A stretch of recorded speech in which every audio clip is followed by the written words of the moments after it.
sepertinya sudah siap narasumber kita yang kedua. Beliau adalah Bapak Didan Purnomo, SPDI, MPDI, sekaligus sebagai ahli dalam penyusunan video karakter. Karya-karya beliau sudah kita lihat di YouTube, seperti kemarin dalam lomba video kreatif, dan juga beliau juga sudah malang melintang di tingkat nasional dalam memberikan pembelajaran karakter. Mari kita simak penjelasan dari beliau tentang penyusunan video karakter, sehingga nanti diharapkan seluruh sekolah ini memiliki video karakter yang setiap saat bisa diputar atau kita tunjukkan kepada siapa saja yang rawuh ke sekolahan kita. Karena kita semua yakin kita sudah membimbing anak-anak untuk memiliki karakter yang baik. Hanya saja pendokumentasiannya mungkin kurang.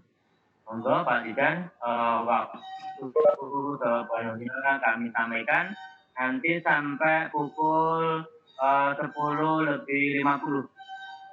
Monggo Pak Didan. Terima kasih. Bismillahirrahmanirrahim. Assalamualaikum warahmatullahi wabarakatuh. Kepada Bapak Sihartono, aku koordinator wilayah bidang pendidikan Kecamatan Kulonprogo yang kami hormati, kepada tim pengembang konten pendidikan khususnya yang ada di Kecamatan Kulonprogo, serta kepada rekan-rekan kami guru-guru hebat yang ada di Kecamatan Kulonprogo.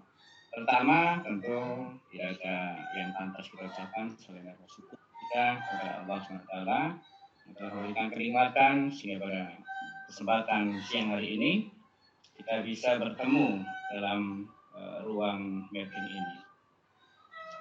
Kemudian berikutnya saya mendapatkan amanah dari panitia untuk menyampaikan materi tentang bagaimana kita menyusun video pendidikan karakter. Setelah tadi disampaikan oleh Ibu Daryanti bagaimana konsep daripada pengertian pendidikan karakter itu sampai tataran prakteknya. Dan saya tentu tidak akan banyak menyampaikan tentang hal itu karena itu sudah disampaikan oleh Ibu Daryanti, dan ini sekaligus juga mematahkan beberapa narasi yang selama ini berkembang bahwa pendidikan karakter itu adalah hanya tugas daripada guru agama. Padahal semua kalangan pendidik tanggung jawab terhadap pendidikan karakter yang ada di sekolahnya. Oke Bapak sekalian, sebelum saya masuk ke materi, akan kami sampaikan dulu ini sebuah syair. Yang syair ini memang dinyanyikan oleh anak-anak kita, dan kita sudah sering mendengar bagaimana mereka melantunkan nada-nada rindu mereka kepada kita. Biar yang ngantuk semakin ngantuk, ya, yang nanti barangkali belum ngantuk biar tambah tersenyum dengan suara saya. Coba saya nyanyikan dulu ya. Kita dengar sama-sama bagaimana lantunan kerinduan murid-murid anak kita kepada kita. Wahai Bapak dan Ibu Guru, telah lama kita tidak bertemu. Aku ingin belajar bersama, ku merindukanmu. Walau tidak belajar di sekolah, namun kau tidak merasa lelah membimbingku dan mengajariku walau dari rumah. Guruku, ingat satu masa indah bersamamu, zikir pagi dan tilawah bersama muridmu, menyimak hafalan, sholat puasa di sunnah Rasulullah. Guruku, yakin semua pasti akan berlalu, dengan ikhlas tabah dan sabar kita menunggu, semangat selalu sampai semuanya ikhlas karena Allah. Ya, ini adalah sudah kita dengar, bahkan sudah di-share di berbagai WhatsApp.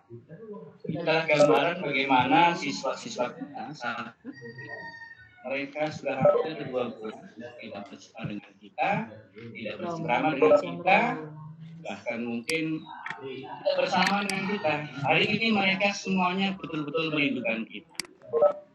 Merindukan kita, merindukan untuk bertemu dengan kita.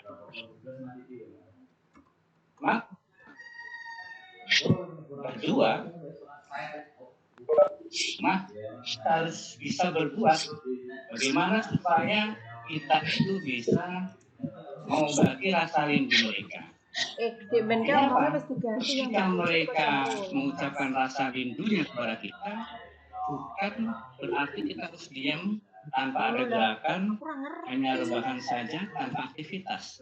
Ini berarti kerinduan mereka itu juga akan bertepuk sebelah. Oleh karenanya harus berbuat. Apa yang harus kita lakukan di masa pandemi ini supaya bisa melepas, mengobati rasa rindu mereka. Bagaimana barangkali bisa menyapa melalui telepon WA. Ini kan bisa. Ada cara-cara lain yang barangkali kita bisa mengobati rasa rindu mereka. Salah satunya diantaranya adalah dengan membuat video, khususnya video pembelajaran. Ada pesan yang sangat bagus yang disampaikan oleh Menteri Pendidikan kita, Nadiem Makarim. Beliau mengatakan ada 3 pesan yang saya tangkap. Yang pertama, di masa pandemi ini kepada seluruh guru agar kita jangan sampai stres. Supaya tidak stres, maka kita harus belajar hal-hal yang baru dan berusaha untuk keluar dari zona nyaman. Terus belajar hal-hal yang baru. Kemudian yang kedua, kita mencoba membagi kelas menjadi kelompok-kelompok kecil. Artinya apa? Dari setiap kelompok-kelompok kecil tadi, itu tidak semuanya mereka mempunyai potensi yang sama, kekuatan potensi yang sama. Oleh karena kita bisa memberikan pembelajaran sesuai dengan potensi mereka masing-masing. Dalam satu waktu, tidak setiap siswa itu mampu melakukan video conference, mampu melakukan barangkali mengisi Google Form yang barangkali tugas dari kita, itu tidak semuanya. Maka kita bagi mana yang mampu, mana yang tidak. Ini pesan beliau. Kemudian yang ketiga, belajar dari rumah itu bukan berarti mereka belajar sendiri, tetapi bisa dilakukan dengan cara berdiskusi. Saat ini yang sudah berkembang adalah bagaimana kita berdiskusi dengan anak, misalnya melalui media WhatsApp. Jadi sekarang ini WhatsApp menyediakan fasilitas telepon bisa 3-8 orang. Nah, kita bisa telepon sekaligus 4 orang atau 4 orang, ya kalau beragama barangkali sini bisa hafalan mereka sambung ayat satu persatu. Ini ternyata bisa kita manfaatkan itu. Setidaknya kita bisa mengobati masalah ini. Kemudian yang berikutnya, fokuskan kepada yang penting. Tidak harus semua sampai silabus.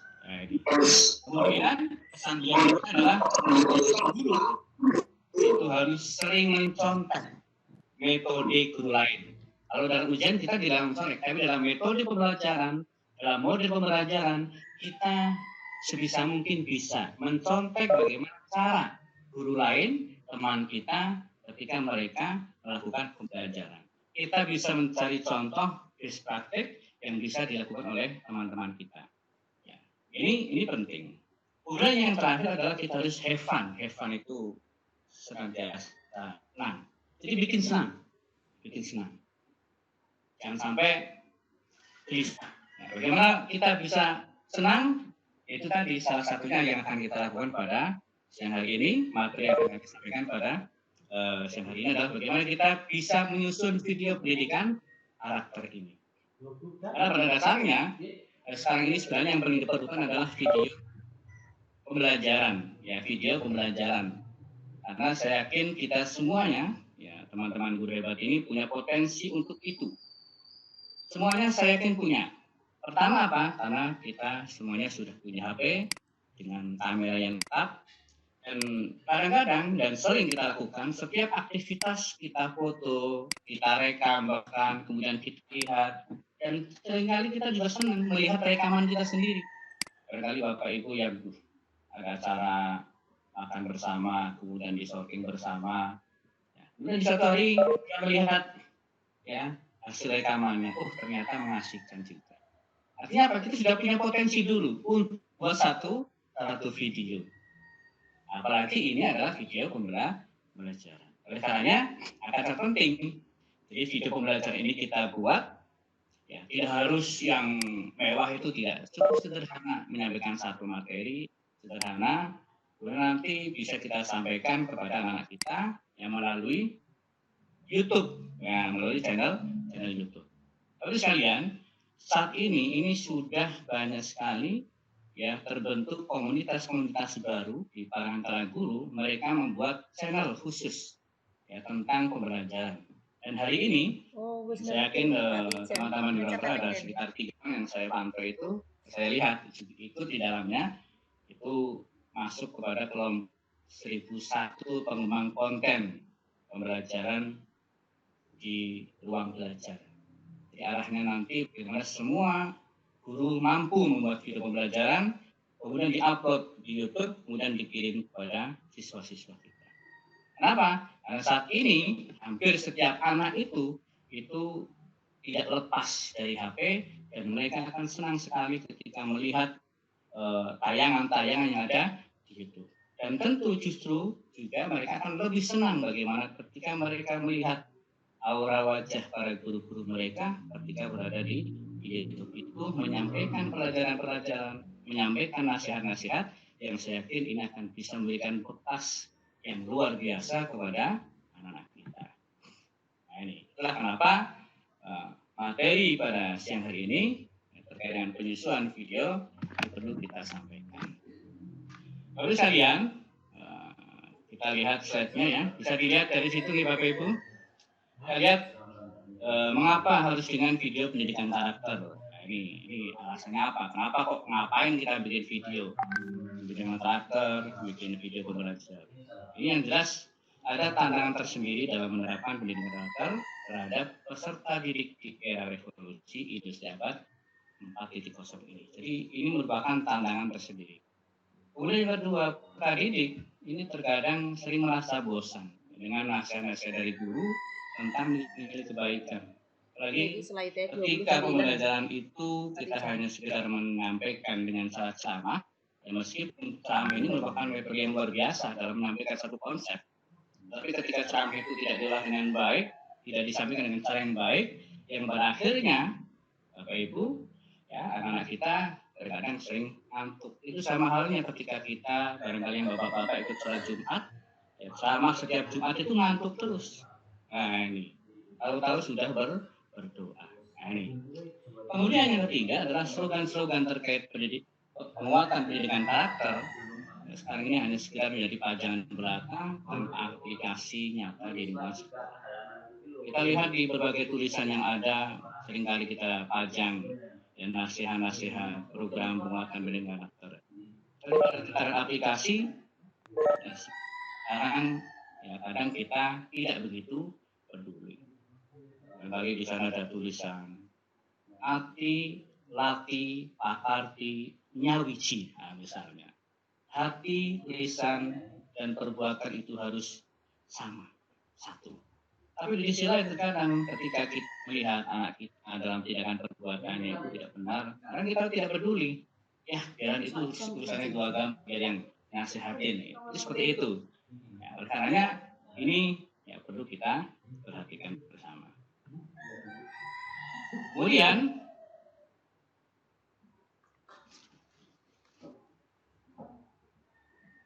berikutnya, oleh karena itu ya diperlukan formasi khusus, ya dibutuhkan formula khusus bagaimana kita menyampaikan program ya pendidikan karakter, penguatan pendidikan karakter, ya salah satunya adalah melalui video. ya baik itu video pembelajaran atau video pendidikan karakter yang di dalamnya memuat tentang ya kegiatan-kegiatan yang dilakukan oleh siswa kita yang memiliki nilai-nilai karakter yang ada. Alasannya apa? Nah, ini secara teori ya, kalau kita lihat beberapa jurnal yang ada, ini menurut Nugen dalam Smaldino Dekata, jadi video itu bisa dimanfaatkan untuk setiap ranah belajar. Pada ranah kognitif, video dapat memperkuat pemahaman siswa. Pada ranah kognitif afektif, video dapat memperkuat peserta didik merasakan unsur emosi serta mampu menggiring peserta didik dalam penyikapan. Kemudian pada ranah psikomotorik, video dapat memperlihatkan bagaimana sesuatu itu bekerja. Bagaimana tahapan penyusunan video itu? Secara umum memang sama, hampir semua penyusunan video itu tahapannya sama. Baik itu video pendidikan karakter maupun video pembelajaran. Yang pertama itu adalah praproduksi. Nah, praproduksi itu apa saja nanti akan kita kaji. Kemudian yang kedua adalah produksi dan yang ketiga adalah pasca produksi. Nah, ini adalah tahapan penyusunannya. Kemudian berikutnya, apa sih yang terkait dengan tahapan praproduksi itu? Nah, ini yang pertama adalah penentuan ide. Jadi ide itu sesuatu yang sangat matang. Sama-sama fasilitasnya, tapi ketika diminta ide terkadang kita sulit. Jadi ide itu satu hal yang sangat mahal. Maka inovasi itu biasa yang ditanyakan pertama kali, ide gagasannya itu berasal dari mana? Jadi kalau tidak ada ide gagasan, maka biasanya itu inovasinya nol. Kalau kita melihat sejarah, saya ingat guru IPS saya dulu pernah cerita, ada Christopher Columbus ya, yang beliau itu menemukan benua Amerika yang pertama, terlepas dari siapakah yang pertama yang menemukan. Jadi pada saat itu diceritakan ketika Columbus ini menemukan benua Amerika, kemudian dia pulang ke kerajaannya, pada saat itu beberapa jenderal mengatakan, alah, guru koyo ngono wek, baru menemukan benua wek, aku iso. Nah, semacam itu. Akhirnya untuk menjawab orang-orang yang meremehkannya itu, pada saat itu Columbus menantang kepada para pembesar. Dia membawa telur matang, kemudian dia menantang. Coba siapa di antara bapak-bapak yang bisa mendirikan telur ini, menjadikan telur ini bisa berdiri. Semuanya mencoba pada saat itu. Semuanya mencoba. Jadi tidak ada satu yang berhasil. Nah, kemudian Columbus ini dia ambil telurnya, kemudian dia lubangi sedikit di bagian bawahnya, ya, kemudian dia berdirikan di atas meja. Nah, ketika mampu berdiri telur itu, akhirnya orang-orang tadi bilang, wah, guru koyo ngono aku ket mau iso. Nah, seperti itu. Akhirnya apa dikatakan Columbus? Ya nek ket mau iso kudune ngopo ora ket mau. Nah, ini. Jadi bahasa Jawanya itu seperti itu. Nah, inilah ya contoh daripada sebuah ide. Terkadang ide itu ternyata memang sulit untuk digali, maka ide itu adalah sesuatu yang sangat mahal. Kemudian setelah adanya ide, sekalian ini kita menyusun garis besar isi media. Jadi garis-garis besar akan kita isi dalam video itu apa? Kalau karakter itu apa nanti yang kita masukkan? Apakah religiusnya? Apakah nasionalisnya? Apakah gotong royongnya? Atau kemandiriannya? Ini bisa, atau mungkin semuanya. Ini bisa kita susun di situ. Kemudian yang ketiga, menyusun jabaran materi media. Jadi kita kembangkan dari 5 karakter tadi yang sudah disampaikan oleh Bidar menjadi indikatornya bagaimana? Indikatornya. Nah, di sini nanti langkah kita dalam mengambil gambar ini di sini.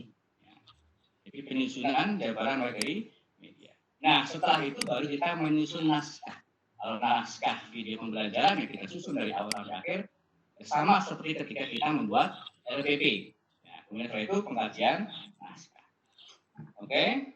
Berikutnya, ini tahapan produksinya, ya, lengkap dari lembut naskah, penentuan produksi, casting, dan lain sebagainya. Nanti akan kita sampaikan secara kali ini ya, biar Bapak Ibu bisa tahu. Kemudian yang ketiga adalah pasca produksi. Ini lakukan editing, mixing, review, uji coba, revisi, dan distribusi penyiaran.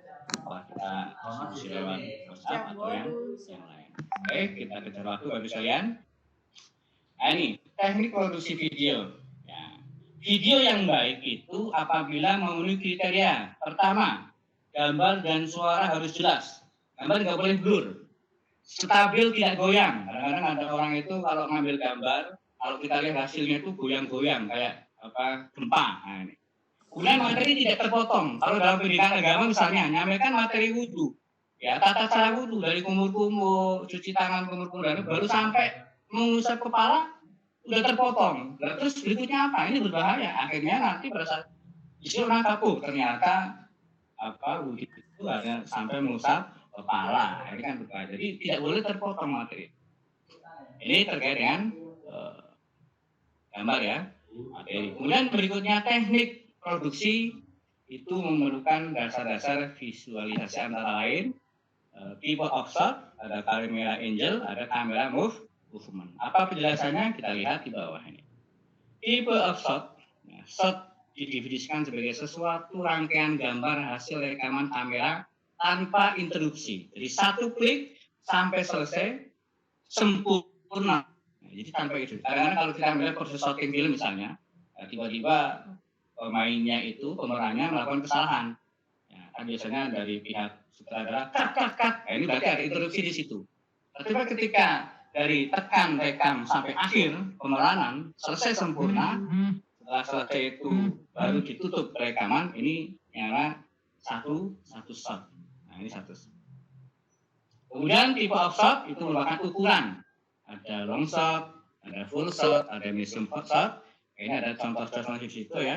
Long shot itu pengambilan gambar dari jauh, full itu juga gambar penuh, medium itu pertengahan, sampai medium close up sampai extreme close up. Sampai kita mendekat. Nah, ini.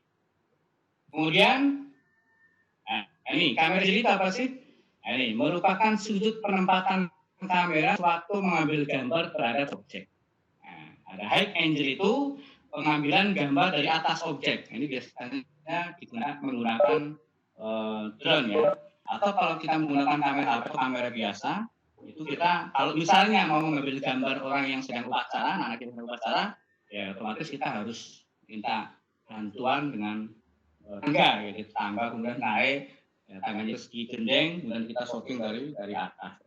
Kemudian ada low angle pengambilan gambar dari bawah. Nah, dari bawah ini berarti kalau sama-sama di atas bumi, nah kita yang ambil gambar berarti harus jongkok, atau mungkin cari tempat yang lebih rendah lagi. Kemudian yang ketiga adalah eye level, jadi pengambilan gambar sejajar. Ini caranya. Kemudian kamera movement ini hanya ini tidak bisa sampaikan, nanti bisa dilihat yang saya share. Alat-alat yang kita butuhkan ini biasanya. Ya, ada beberapa macam kamera Bapak sekalian. Ya, hanya saja yang paling mudah untuk saat ini kita bisa menggunakan HP, ya, Android kita. Karena ini hampir semua guru pasti memiliki. Kemudian yang paling penting adalah mix, ya, mikrofon, yang untuk memperjelas suara. Berikutnya termasuk lampu. Nah, ini lampu. Kalau kita membuat video pembelajaran, maka supaya gambar kita jelas, maka perlu lampu. Kalau lampu-lampu yang ada di dalam gambar ini kita tidak bisa punya, cukup lampu belajar itu ternyata bisa. Nah, ini sekarang yang penting ini Bapak sekalian, karena ini kita semua punya ya. Bagaimana cara kita membuat video menggunakan smartphone? Pertama, jaga smartphone tetap stabil. Nah, ini. Ambil gambar dengan posisi landscape. Landscape ya, jadi kalau saya praktekkan itu landscape. Kemudian yang ketiga, rekam video sedekat mungkin dengan objek. Kemudian hindari menggunakan lampu flash dan fitur zoom yang dimiliki smartphone. Jadi biasanya kan ada lampunya itu yang kita pakai. Ya, kalau memang kurang padang, bisa menggunakan alat bantu lampu lain. Kemudian jangan menggunakan zoom, karena biasanya nanti gambarnya menjadi tidak jelas. Yang berikutnya adalah jangan menutup mikrofon. Nah, yang terakhir, gunakan fitur HDR, High Dynamic Range. Kemudian, atur dengan baik setting aplikasi kamera, pastikan daya baterai itu mencukupi, pastikan memori penyimpanan juga mencukupi. Jangan-jangan ketika kita sudah ambil video, kita tanpa memperhatikan memorinya, ya, padahal kita sudah terlanjur action di depan kamera sampai 1 jam, dan kita cek ternyata datanya nggak ada. Hanya kan kita kena prank sendiri. Waduh, ternyata datanya tidak ada. Sudah capek-capek action di depan kamera, ternyata memorinya hilang. Oke ya. Nah, kemudian kita editing. Ya, setelah hasil-hasil tadi, kita editing melalui beberapa aplikasi. Nah, aplikasi di komputer ini ada Camtasia 8.5 atau Camtasia 2018 atau Filmora. Ini bisa Bapak Ibu dapatkan, bisa di googling ya, bisa browsing di Google. Kalau di aplikasi HP, Bapak Ibu bisa mencari aplikasi KineMaster atau Power Director, Video Editor. Ini bisa. Ini sudah ada di aplikasi Play Store. Ya, silakan dicari dan itu gratis. Ya, lalu sudah melakukan langkah-langkah itu semuanya, nah, bagaimana kita menerapkannya dalam video pendidikan karakter? Maka kita bisa melihat di sini bagaimana kita mengembangkan nilai-nilai karakter dan pengambilan gambar. Contoh, untuk karakter religius, khususnya pada cinta kepada ketuhanan yang Maha Esa. Indikatornya apa? Anak menyalami gurunya sebelum masuk sekolah. Nah, ini perlu kita video. Ya, untuk membuat video pendidikan karakter. Kemudian yang kedua, anak berdoa sebelum. Sampai anak sholat berjamaah, membaca Al-Quran, senang menyimak dan menceritakan kembali cerita. Anak berdoa sebelum dan sudah aktivitas, ini bisa kita. Kemudian kejujuran apa yang harus kita bandingkan? Misalnya ada anak yang melaporkan kepada gurunya jika menemukan benda yang bukan miliknya. Kita kan sering berjumpa dengan anak-anak ketika mereka menemukan uang di halaman sekolah, kemudian mereka lapor kepada kita, Pak, ini ada uang hilang. Nah, ini sebenarnya momen-momen semacam ini bisa kita rekam. Jadi bahwa ini alami, ya tidak dibuat-buat, jadi alami bahwa mereka betul-betul berlaku jujur. Ya. Kemudian ada lagi mandiri, bagaimana anak meletakkan tas dan membereskan barang bawaannya sendiri, anak memilih mainannya sendiri, ya, melakukan sesuatu sendiri tanpa bantuan orang lain. Nah, ini semuanya ini bisa kita ambil gambarnya dalam setiap kegiatan yang ada di sekolah kita. Nah, ketika sudah kita ambil gambar, ketika kita sudah rekam setiap kegiatan mereka, jangan lupa itu tadi diolah, dibikin video yang bagus. Jika perlu dimasukkan ke channel YouTube sekolah atau channel YouTube kita. Pada suatu saat mereka akan melihat, ketika mereka dewasa mereka bisa melihat, oh ini adalah hasil rekaman saya pada saat SD. Ternyata menyenangkan. Dan mereka akan sangat bahagia ketika mereka melihat aktivitas mereka sejak kecil, ketika mereka melihat aktivitas mereka ketika di sekolah. Dan ternyata ketika kita mendokumentasikan setiap kegiatan anak kita, kemudian kita bikin video yang bagus, kemudian kita perlihatkan kepada mereka, ini sebagai penghargaan kita kepada anak-anak kita. Nah, ini kesimpulannya. Jadi harapan kita, monggo kita di Kecamatan Penontor ini bisa ya berlomba-lomba dalam kebaikan, ya berinovasi bersama. Jika perlu kita bikin ruang channel YouTube bersama, ya kita siapkan video pembelajaran masing-masing guru yang ada di Kecamatan Pontoro. Ya kemudian kita sampaikan kepada anak-anak kita. Daripada mereka melihat guru-guru orang lain, ya guru-guru anak lain dari kecamatan lain, dari kabupaten lain, mendingan kan lihat gurunya sendiri yang mereka rindukan, yang setiap hari mereka lihat. Saya kira demikian yang bisa kami sampaikan. Kurang bijak jika saya lanjutkan panjang lebar. Jika ada hal yang kurang tidak jelas, mohon maaf yang sebesar-besarnya. Dari saya cukup sekian. Wassalamualaikum warahmatullahi wabarakatuh.